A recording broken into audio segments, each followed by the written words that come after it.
Hey folks, it's Ray from Tech News Nightly, your source of technology news. It's Tuesday night, and I've got two great stories coming right at you.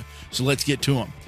WikiLeaks today released thousands of documents that said that the CIA is basically spying on us. They're spying on us. We've known this for a while. I mean, if you're not a conspiracy theorist, you may not think this. You may think, well, no, they ain't watching us. They're not allowed to watch us. They're not watching us. If you are a conspiracy theorist, then you've been wearing your tinfoil hat for a while, and you don't even turn on the toaster. Bottom line is these documents apparently allegedly show the secret hacking tools that the agency can use to break into our phones, our cars, and our smart TVs. Our smart TVs. You know, they have a smart refrigerator out there. It'd be kind of cool if they broke into that, and you know, if I had one, they broke into that and said, "Hey, Ray, you need some milk." Anyway, nobody really knows that the documents are real yet. CBS is reporting that some of the analysts they have are sifting through the material, and they think it's legitimate. They posted this stuff today under the name Vault 7. Now, WikiLeaks is, the group that have published everything from U.S. diplomatic cables to emails addressed to Hillary Clinton's campaign chairman. And these documents could potentially reveal the agency's most important hacking techniques used to penetrate systems around the world. So if you don't, here's the other thing. If you think this country doesn't hack anybody, and you think all the other countries out there are just beating up on us, you're wrong. We've been doing it probably longer than anybody else. WikiLeaks has a long track record of releasing top secret government documents, right? So, but it's unclear if these programs are still running and whether they affect the latest version of each operating system. Now, what operating systems you're asking? Well, they were able to see that there was documents that suggested that they were able to break into underlying operating systems running iPhones, Android phones, Windows, and Linux computers. What? Yeah. So it's not like they went after, these little small companies.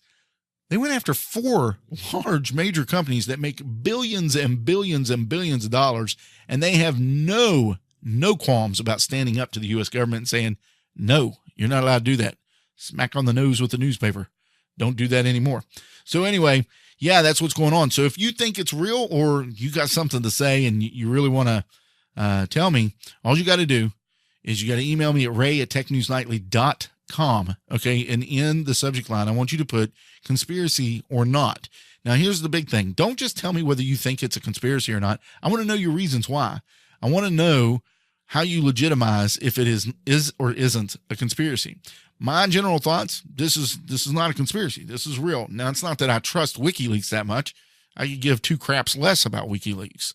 What I'm trying to say is that I think that this has been going on for a long time. And I think that if you don't think it's been going on for a long time, there's something wrong with you. Now, here's the thing. I'm not the tinfoil hat wearing guy, but I'm also not that guy that just acts like everything's in rose-colored petals. I'm in the middle of the road. I understand that there are certain things that are done behind our backs in order to keep us safe to a certain extent. Is it a breach of my security or my privacy? Yeah, maybe. But I'm not doing anything wrong. And there's nothing that private in my life. Hell, I get on this mic every night and talk. So how private am I? All right, folks, we're moving on.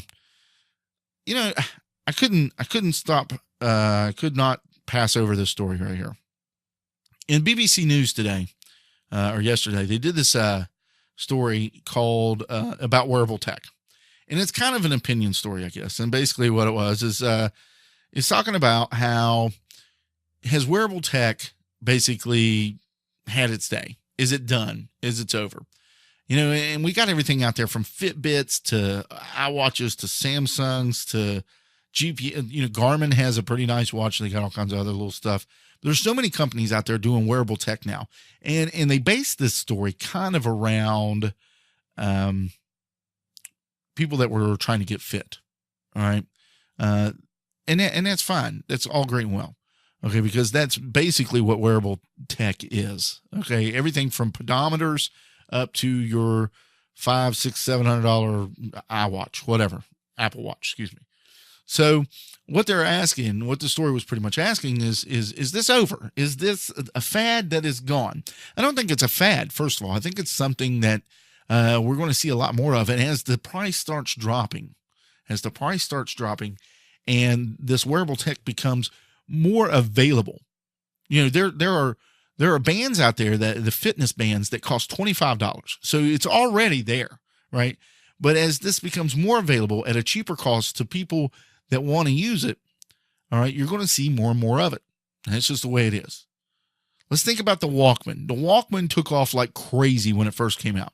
Everybody wanted to have one because you could take your music on the road with you anywhere you went. And I remember as a kid, I thought it was the coolest thing when I got my first one. Okay. And, you know, you put your little cassette tape in there, and you remember you had those foam headphones, over the ear phone headphones. And they didn't really cover the whole ear, but they were the crappiest speakers on earth. Right. Of course, we didn't have great sound quality back then either, recording sound quality. But anyway, and you put your tape in there, and you could go anywhere you wanted to and still have your music. It's the same concept that we have now with our phones, or for those of you that use MP3 players or whatever. So here's the thing. We've been doing this for a long, long time. You know, it's not really a fad as much as it's something that is just now hitting, and we're trying to, you know, it's going to eventually, unlike the Walkman, eventually it will become commonplace. The Walkman never became commonplace. It did, but for a very short period of time. The reason is because the way we recorded music and the devices that we put music on would evolutionized. I remember when you got auto reverse on a Walkman, that was the big thing. That was like you were the cool guy. And then we went to water resistant. There was never a waterproof Walkman. I don't think there might have been later down the line. But when you got water resistant, they would call them the Sport. Remember the Walkman Sport? And that one you could wear to the pool. You know what I'm saying? And you didn't have to really worry if it got splashed or not, because your cassette tapes were still covered and everything was good to go.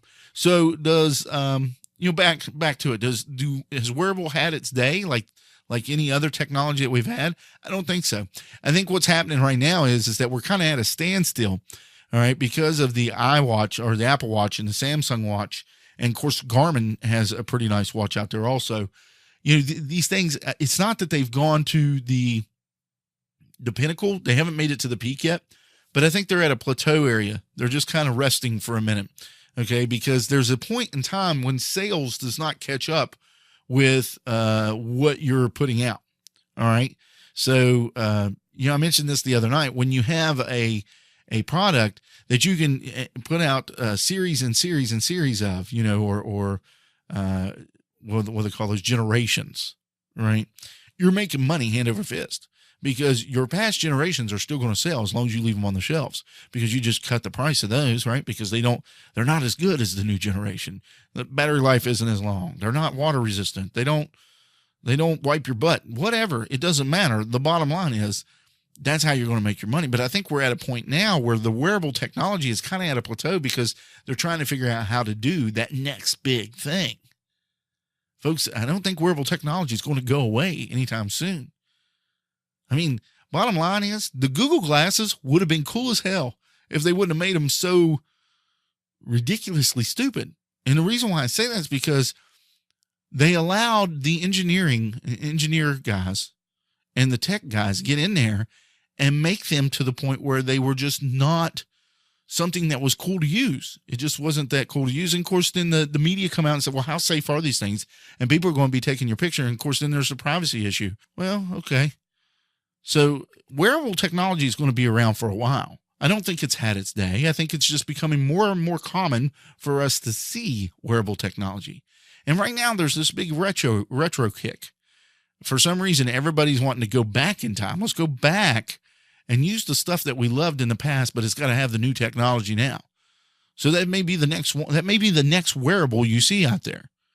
Hey, let's go back and get, that's what I want to see. I want to see a pocket watch Apple Watch. That's what I see, an Apple Watch on a chain hanging out of somebody's vest pocket. Folks, that's all I have for you tonight. If you have any questions or concerns or comments about the show, all you got to do is email me at ray@technewsnightly.com. You can also find me on all the social media platforms with the exception of Instagram or Snapchat. You can find me at Twitter, Facebook, and Instagram, all at Tech News Nightly. It's an easy way to find me. Join the group. You have about 23 days, 24 days, and that group's going to close down and become a closed group. So you won't have any access to the group exclusives that are coming out. So if you join now, next month there'll be some exclusive group stuff that's coming out to you. And here's the thing. I've already got this stuff ready to roll, but I'm not going to release it until the group is closed. And the reason being is because it's not really group exclusive if everybody can see it, right? So if you go over there and look around in the group, Facebook group, it's the Tech News Nightly Facebook group. If you go over there and look around, you can see some of the past stuff that I've put out. If you want to support the show, with a little bit of cash, all you got to do is go to technewsnightly.com, click on the become a patron banner, and that'll take you over to my Patreon page. And you can give as much or as little as you want. Every little bit helps to keep me with the lights on in the studio, to help me pay for my hosting, to help me pay for new equipment when it starts breaking down. And I'd really appreciate it. And there's some pretty cool rewards over there. And some new rewards are coming soon. Some actually really cool rewards are coming soon. So keep your eyes peeled.